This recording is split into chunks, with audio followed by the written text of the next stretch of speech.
আসসালামু আলাইকুম প্রিয় সপ্তম শ্রেণীর শিক্ষার্থীরা, আমি তোমাদের বিজ্ঞান বইয়ের চতুর্থ অধ্যায় শ্বসন।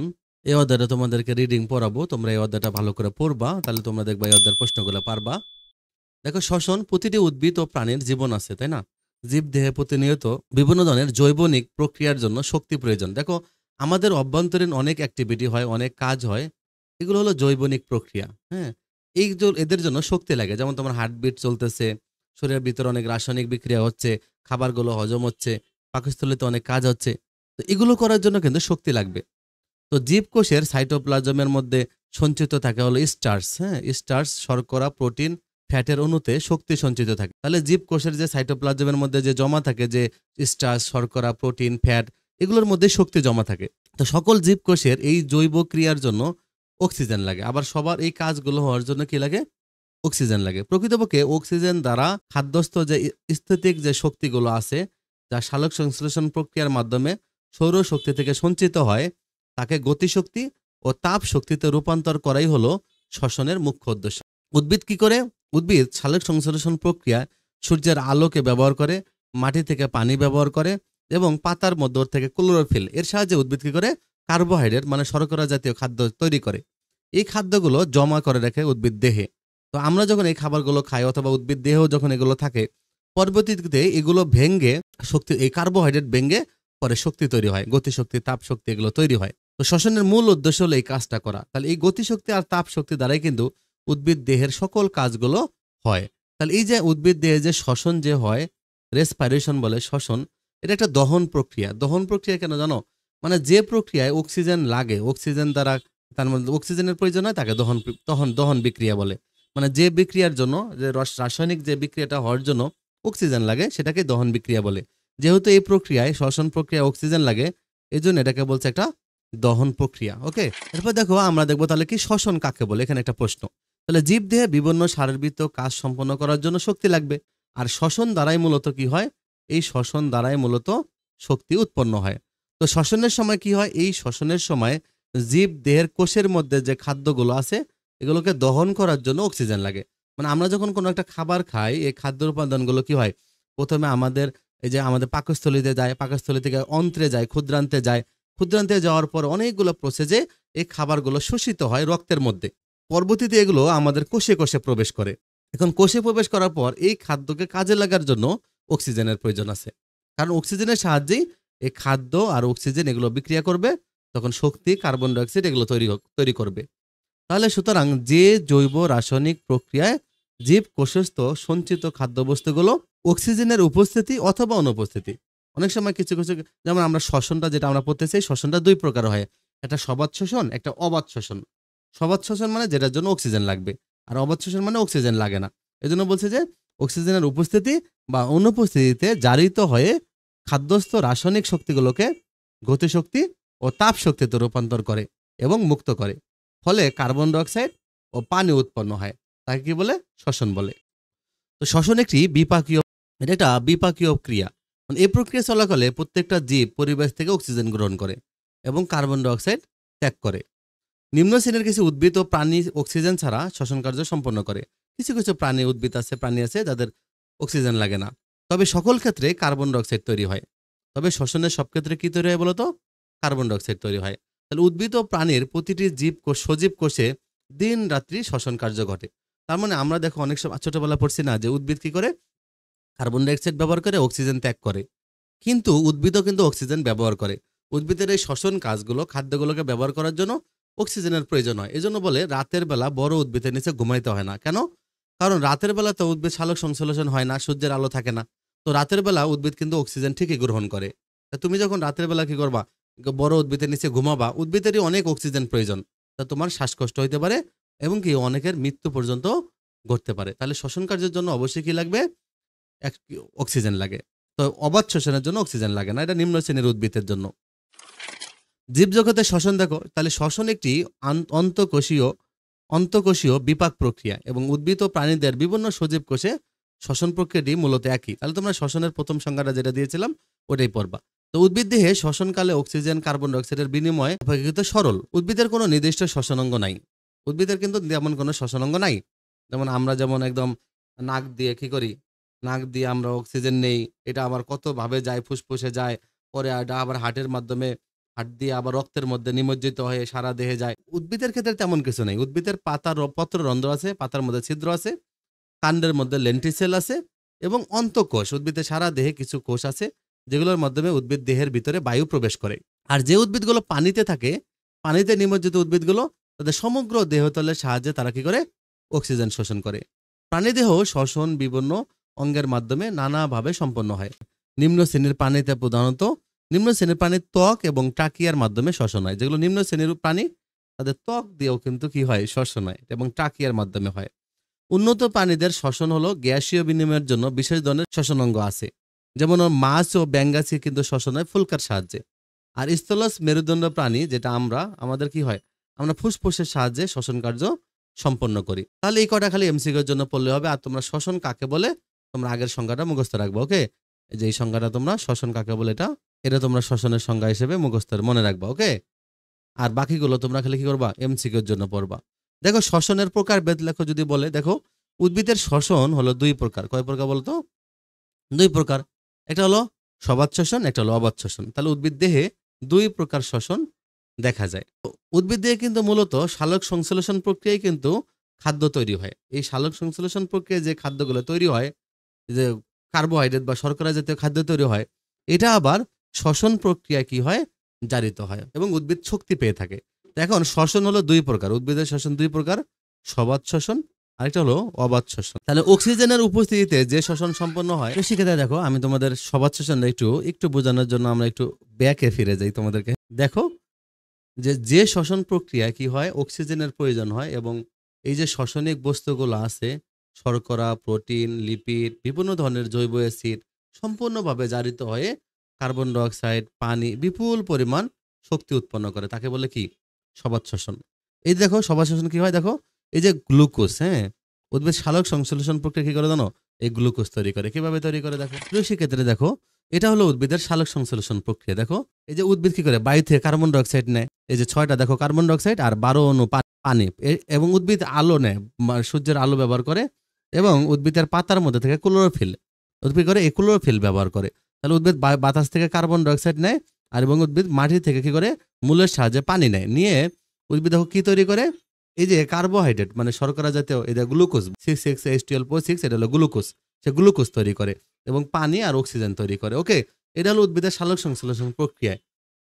তাহলে এই প্রক্রিয়ায় উদ্ভিদ কি করলো? উদ্ভিদ কি করলো?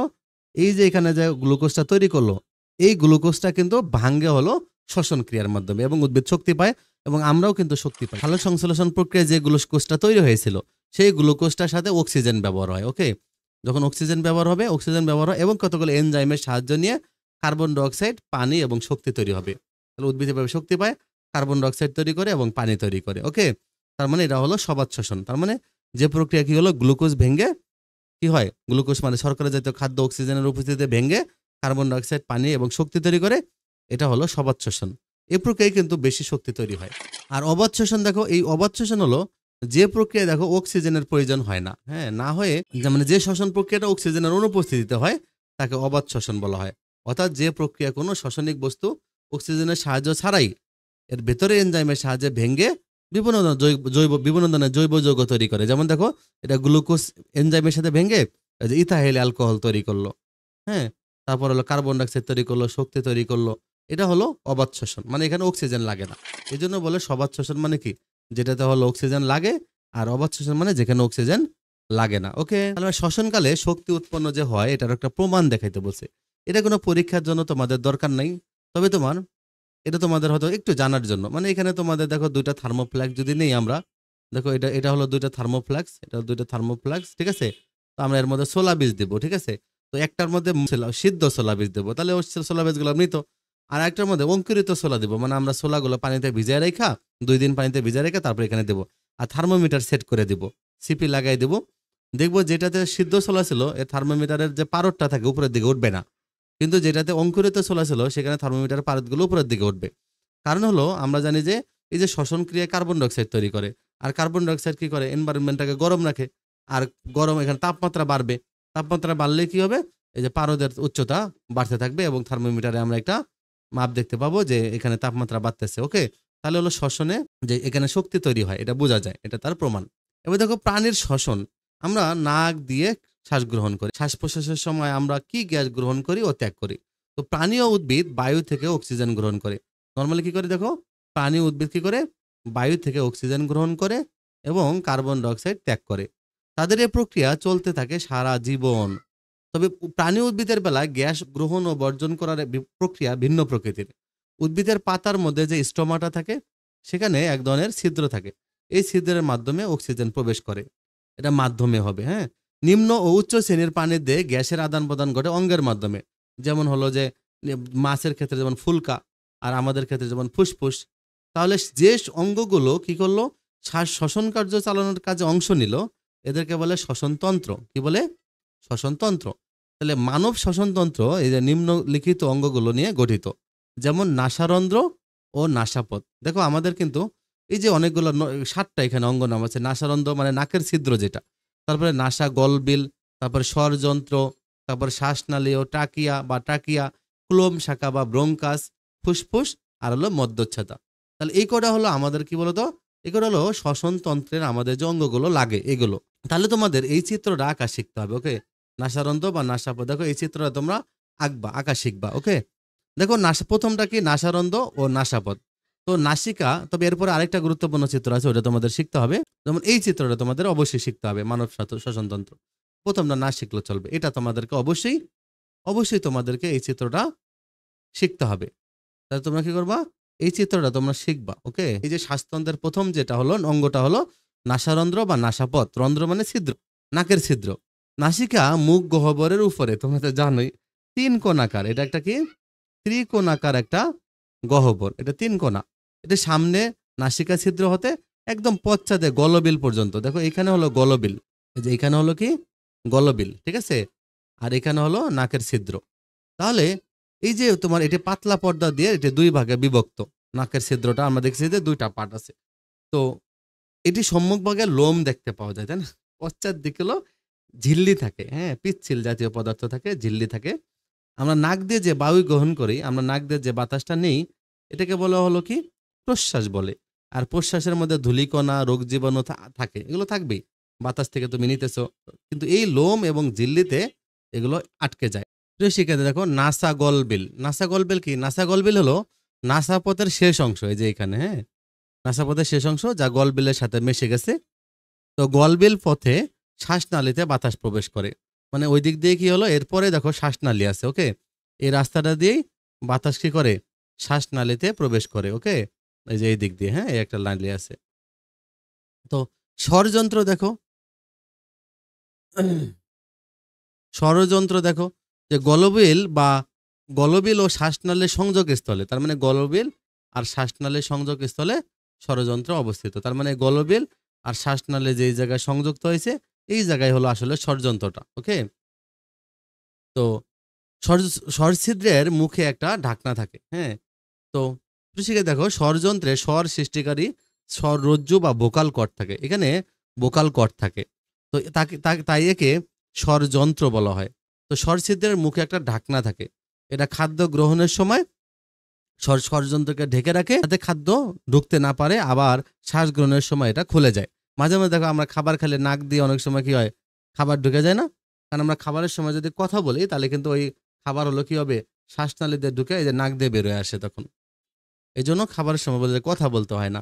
শ্বাসনালী দেখো, খাদ্যনালীর সম্মুখে অবস্থিত স্বরযন্ত্র থেকে শুরু হয়ে ক্লোম শাখা পর্যন্ত বিস্তৃত নালী আছে। খাদ্যনালীর সম্মুখে অবস্থিত স্বরযন্ত্র থেকে শুরু করে একদম ক্লোম শাখা পর্যন্ত বিস্তৃত একটা নালী আছে, এটাকে বলা হয় শ্বাসনালী। এই শ্বাসনালীর মাধ্যমে বায়ু হলো আসলে ফুসফুসে প্রবেশ করে। এই যে এখানে এসে শ্বাসনালী। ওকে, শ্বাসনালীর মধ্যে বায়ু ফুসফুসে প্রবেশ করে। দেখো ক্লোম শাখা বা ব্রঙ্কাস কি জিনিস দেখো, এই যে শ্বাসনালী ফুসফুসের কাছে এসে ডান আর বাম 2টা শাখায় বিভক্ত হয়ে গেছে, ডান ও বাম ফুসফুসে প্রবেশ করেছে। এদেরকে ডান ও বাম ক্লোম শাখা বা ব্রঙ্কাই, আর এক বচনে বলে ব্রঙ্কাস। এই দেখো 2 দিকে প্রবেশ করেছে, 2টা কি করছে, একটা হলো এই দিকে প্রবেশ করেছে, একটা এই দিকে প্রবেশ করেছে। তো এদেরকে আবার বলে ব্রঙ্কিউল। কি বলে, এদেরকে বলে ব্রঙ্কিউল। দেখো এই যে এদের নাম হলো কি ব্রঙ্কিউল বলে। তো ব্রঙ্কাইয়ের গঠন এর দেখতে অনেকটা শ্বাসনালীর মতোই। দেখো এই যে এটা হলো লম্বাটা হলো শ্বাসনালী, শ্বাসনালীটা যেরকম দেখতে না, এগুলো অনেকটাই তাই ওই একই রকমের। হ্যাঁ, এই দেখো অনেকটা একই রকম দেখতে। ওকে, এবার ফুসফুস। প্রিয় শিক্ষার্থীরা দেখো, তোমরা কিন্তু ফুসফুসটা মুখস্থ করে ফেলবা, কারণ ফুসফুসটা তোমাদের সৃজনশীলের জন্য গ বা ঘতে আসতে পারে। আর এই চিত্রটা তোমরা কি করবা, এই চিত্রটা তোমরা পড়বা, এই চিত্রটা তোমরা পড়ে ফেলবা, কারণ এটা তোমাদের কি হলো, সৃজনশীলে আসবে, খুবই ইম্পর্টেন্ট। তোমরা বাকি সব না পড়লেও এইটুকু পড়তেই হবে। এটা তোমরা অবশ্যই কি করবা, অবশ্যই তোমরা এতটুকু মুখস্থ করে ফেলবা। ওকে, যে ফুসফুস দেখো, বক্ষ গহ্বরে যে আমাদের যে বুকের যে গর্তটা আছে না, এর ভিতরে দুইটা ফুসফুস আছে। এটা হলো আমাদের যে হার্ট আছে, দেখো এই যে মাঝে হলো হার্ট থাকে, মাঝে কি, এই যে মাঝে হার্ট থাকে, হার্টের দুই পাশে দুইটা ফুসফুস থাকে। ডান পাশের ফুসফুসটা মানে ডান পাশেরটা একটু বাম পাশের চেয়ে একটু বড় হয়। ফুসফুস এরা দুই ভাঁজ বিশিষ্ট একটা প্লুরা নামক পর্দা দ্বারা বা ঝিল্লি দ্বারা এটা আবৃত থাকে। এই দুই ভাঁজের মাঝে কিছু পিচ্ছিল পদার্থ থাকে, মানে এর মধ্যে দেখো এই ফুসফুসে দুইটা লেয়ার থাকে, দুইটা লেয়ার প্লুরা পর্দা বলে। এখানে আবার কি থাকে, এখানে কিছু হলো পিচ্ছিল পদার্থ থাকে। ফলে শ্বাস প্রশ্বাস কাজে বা ফুসফুস ও বক্ষগাত্রের সাথে কোনো ঘর্ষণ লাগে না। এই যে আমাদের বুকের সাথে এর কোনো ঘর্ষণ লাগে না।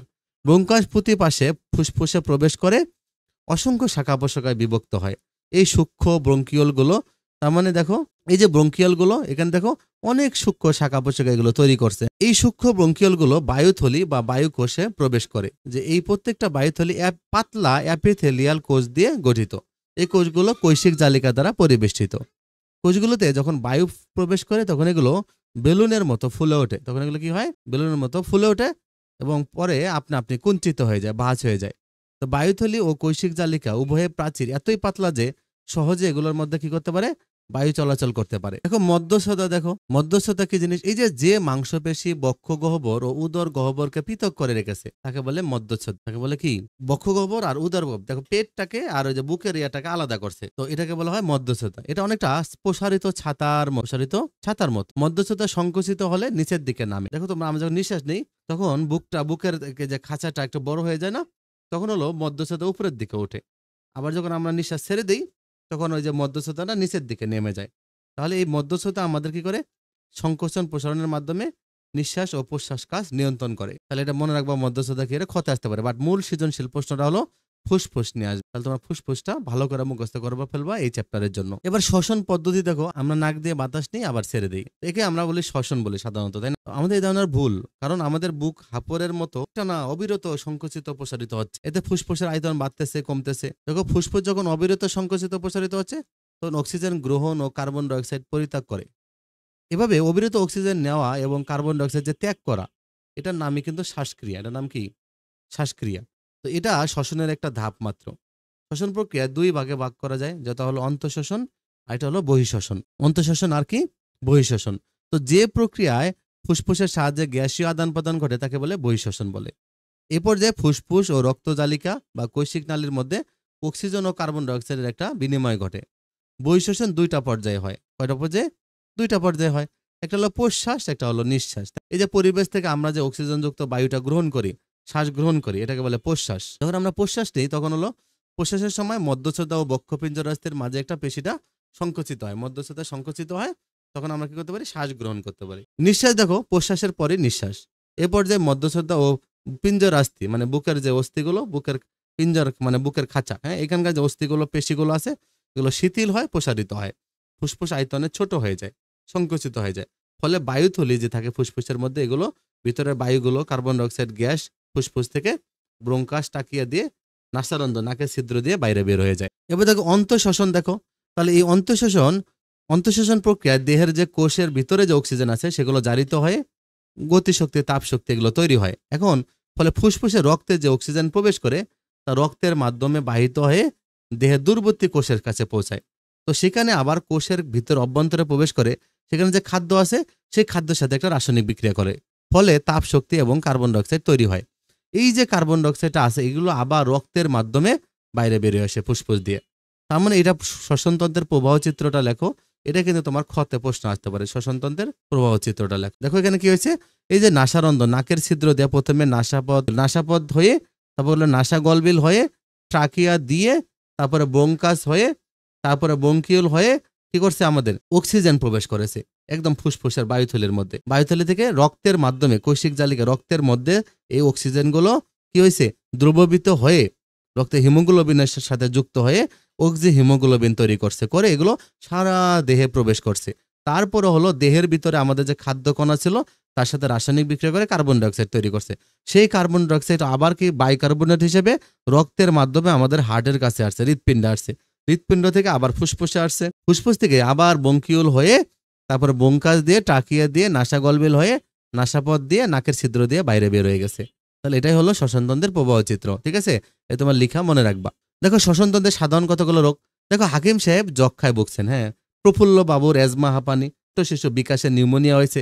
আসলে এই রোগগুলোর কারণ কি ধরনের সাবধানতা গ্রহণ করলে এদের এই রোগগুলো হতো না, এই রোগগুলোর প্রতিকারী বাকি, এগুলো সম্পর্কে আমরা জানবো। দেখো এই রোগগুলো দিয়ে কিন্তু তোমাদের কি হতে পারে, সৃজনশীলে প্রশ্ন, ঘতে প্রশ্ন আসে।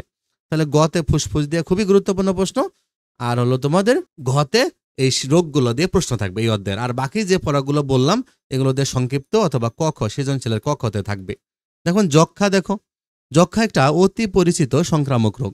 এই রোগটা সহজে সংক্রমিত হতে পারে ও যারা অধিক পরিশ্রম করে, যারা অনেক বেশি পরিশ্রম করে, দুর্বল অস্বাস্থ্যকর পরিবেশে বাস করে, অপুষ্টিতে ভুগে, যক্ষা রোগের সাথে বাস করে, এদের কিন্তু যক্ষা হওয়ার সম্ভাবনা আছে, যক্ষা রোগ এই রোগের শিকার হয়। তাহলে এক ধরনের ব্যাকটেরিয়ার আক্রমণে এই যক্ষা রোগ হয়, এটা কারণ। দেখো যক্ষা রোগের লক্ষণ কি, তাহলে লক্ষণগুলো কি, দেহের ওজন কমতে থাকে, শরীর দুর্বল হতে থাকবে, খুসখুসে কাশি হবে, কখনো কাশির সাথে রক্ত পড়তে পারে, বিকালের দিকে হালকা জ্বর হবে, রাত্রের শরীর ঘাম হবে, বুকে পিঠে ব্যথা হবে, মাঝে মাঝে পেটে অসুখ দেখা দেয়। প্রতিকার কি, রোগীকে পুষ্টিকর খাবার দিতে হবে, ডাক্তারের পরামর্শ নিয়ে চিকিৎসা করতে হবে। তবে প্রতিরোধটা কি, যক্ষা রোগের প্রতিরোধ কি, এটা প্রশ্ন আসতে পারে তোমাদের। কিভাবে প্রতিরোধ করা যাবে যক্ষা? যক্ষা প্রতিষেধক রোগ টিকা হলো বিসিজি। তার মানে কি করতে হবে, রোগীকে বিসিজি টিকা দিতে হবে। জন্মের পর থেকে 1 বছরের মধ্যে শিশুকে এই যক্ষা রোগের বিসিজি টিকা দিতে হবে। যত দ্রুত সম্ভব এই টিকা দেওয়ার ব্যবস্থা করতে হবে। যক্ষা রোগীকে পৃথক রাখতে হবে, যা যক্ষা হয়েছে তাকে আলাদা রাখতে হবে, কারণ সবচেয়ে ভালো হলো হাসপাতালে পাঠানো, তা নাহলে অন্যদের আবার যক্ষা হয়ে যাবে। রোগের কফ থুতু মাটিতে পুঁতে ফেলতে হবে, কারণ এখানে অসংখ্য জীবাণু থাকে। হাসি কাশির সময় মুখে রুমাল দিয়ে ঢেকে নিতে হবে। যক্ষা রোগের কাছে শিশুদেরকে যেতে দেওয়া উচিত না। তার মানে উদ্দীপকে যে কোনো একজনে হয়তো রোগের নাম বলবে, যে কোনো একজন লোকের নাম বলবে, বলবে যে তার বিকালের দিকে রাত্রের দিকে ঘাম হয় শরীর, বিকালের দিকে জ্বর হয়, শরীর দুর্বল, কাশির সাথে রক্ত পড়ে, তা এটা তাকে এখন কি করতে হবে? আসলে তার রোগটি যক্ষা। এবার যক্ষার প্রতিরোধগুলো তোমরা লিখবা। এবার নিউমোনিয়া, দেখো নিউমোনিয়া একটা ফুসফুসের রোগ, এটা একটা গুরুত্বপূর্ণ। ঠিক আছে, নিউমোনিয়া দিয়ে তোমার প্রশ্ন আসতে পারে। নিউমোনিয়া একটা ফুসফুসের রোগ, অত্যাধিক ঠান্ডা লাগলে নিউমোনিয়া রোগ হতে পারে। হাম, ব্রোঙ্কাইটিস ইত্যাদি রোগের পর যদি ঠান্ডা লাগে তাহলে নিউমোনিয়া রোগ হতে পারে। শিশুদের জন্য মারাত্মক এটা একটা রোগ, অনেক শিশুদের এই প্রচুর নিউমোনিয়া হয়। তো এক ধরনের ব্যাকটেরিয়ার কারণে এই নিউমোনিয়া হয়ে থাকে। দেখো নিউমোনিয়ার লক্ষণগুলো কি, নিউমোনিয়ার কারণে দেখো কাশি, শ্বাসকষ্ট হয়, শ্বাস নেওয়ার সময় নাকের ছিদ্র বড় হয়ে যায়, বেশি জ্বর হয়, কাশির সময় রোগী বুকে ব্যথা অনুভব করে, প্রচন্ড কাশি হয় নিউমোনিয়া হলে। প্রতিকার কি, দেখো অতি দ্রুত চিকিৎসকের পরামর্শ নিতে হবে, চিকিৎসকের পরামর্শ অনুযায়ী রোগের ওষুধ পথ্য খাওয়ার ব্যবস্থা করতে হবে, বেশি করে পানি, তরল খাবার, স্যুপ, ফলের রস এগুলো পান করাতে হবে। প্রতিরোধ দেখো যে হাম বা ব্রঙ্কাইটিস হলে অত্যন্ত সাবধানতা অবলম্বন করতে হবে। শিশুদের ঠান্ডা লাগলে বা জ্বর হলে খুব সাবধানতা অবলম্বন করতে হবে, কারণ সেখান থেকে নিউমোনিয়া হতে পারে। এবার দেখো ব্রঙ্কাইটিস কি, এটাও একটা রোগ। ওকে, ব্রঙ্কাইটিস শ্বাসনালী সংক্রমণে ব্রঙ্কাইটিস হয়। শ্বাসনালীর যে সংক্রমণ এটাকেই বলে ব্রঙ্কাইটিস। আমাদের যে শ্বাসনালীতে মাঝে মাঝে কোনো কারণে সংক্রমণ হতে পারে, এটা আসলে ভাইরাস, এক ধরনের ভাইরাসের কারণে হয়। যারা অস্বাস্থ্যকর পরিবেশ, ধুলাবালি মিশ্রিত আবহাওয়া, ঠান্ডা লাগা, ধূমপান এগুলো থেকে এই রোগ হতে পারে। লক্ষণ দেখো কাশি, শ্বাসকষ্ট হবে, কাশির সাথে কফ থাকবে, জ্বর হবে, রোগী ক্রমান্বয়ে দুর্বল থাকবে। প্রতিকার কি, দেখো ধূমপান বন্ধ করতে হবে, ধূমপান করা যাবে না। ওকে, ধূমপানকে মাদককে না বলতে হবে, ধূমপান করা যাবে না। তাহলে আবার হাঁপানি বা অ্যাজমা, দেখো হাঁপানি ছোঁয়াচে বা জীবাণুবাহিত রোগ না, এটা ছোঁয়াচে না, জীবাণুবাহিত না। বিশেষ কোনো খাবার, বাতাসে উপস্থিত ধুলাবালি অথবা ফুলের রেণু প্রশ্বাসের সাথে ফুসফুসে প্রবেশ করলে হাঁপানি হতে পারে। শিশুদের ক্ষেত্রে সাধারণত সর্দি থেকে হাঁপানি হতে পারে। বছরের বিশেষ ঋতুতে বা ঋতু পরিবর্তনের সময় এই রোগটা বেড়ে যায়। লক্ষণ কি, দেখো হঠাৎ শ্বাসকষ্ট বেড়ে যাবে, শ্বাসকষ্টে দম বন্ধ হওয়ার মতো অবস্থা হবে, রোগী জোরে জোরে শ্বাস নেওয়ার চেষ্টা করবে, ফুসফুসের বায়ুথলিতে ঠিকমতো অক্সিজেন সরবরাহ হয় না, বাধাগ্রস্ত হয়, ফলে রোগীর কষ্ট হয়। শ্বাস নেওয়ার সময় রোগীর পাঁজরের মাঝে চামড়া ভিতরের দিকে ঢুকে যায়। কাশির সাথে কখনো কখনো সাদা কফ বের হবে, জ্বর থাকে না, রোগী কখনো শক্ত খাবার খেতে পারে না, কখনো কখনো বমি হয়, রোগী দুর্বল হয়ে পড়ে। তাহলে এটাতে কিন্তু প্রশ্ন হতে পারে হাঁপানি। প্রতিকার কি, আলো বাতাসপূর্ণ গৃহে বসবাস করতে হবে। যে সকল জিনিসের সংস্পর্শে আসলে হাঁপানি বাড়ে এগুলো থেকে বিরত থাকতে হবে, যেমন পশমি কাপড়, পশমি কাপড়ে কিন্তু হাঁপানি বাড়ে, এজন্য এগুলো থেকে দূরে থাকতে হবে। ডাক্তারের পরামর্শ অনুযায়ী চলতে হবে। ধোঁয়া, ধুলাবালি ইত্যাদি থেকে দূরে থাকতে হবে। ধূমপান পরিহার করতে হবে। ওষুধ সেবনে শ্বাসকষ্টের কিন্তু কিছুটা লাঘব হবে, কিন্তু রোগ পুরোপুরি ভালো হয় না। তাই শ্বাসকষ্ট লাঘবে রোগের সাথে সবসময় ঔষধ রাখা অত্যন্ত জরুরি। এই হাঁপানি রোগ হলে আমরা ছোটবেলায় দেখেছি যাদের হাঁপানি হয়েছে অনেকে বাদুর খায়, ব্যাঙ খায় হাঁপানি থেকে ভালো হওয়ার জন্য। ঠিক আছে? এর সঠিক প্রতিকার আছে কি জানি না, কিন্তু আমি একজনকে দেখেছি তার ভালো হয়েছে। এখন এখানে দেখো আমরা আরো কতগুলো বিষয় নাম পড়েছিলাম, এখানে একটু আছে দেওয়া। প্রিয় শিক্ষার্থী, তোমরা এই অধ্যায়টা ভালো করে যেগুলো বললাম এগুলো তোমরা পড়ে ফেলবা। তাহলে তোমরা অধ্যায় ভালো করে পড়লেই তোমরা সব প্রশ্নগুলো লিখতে পারবা।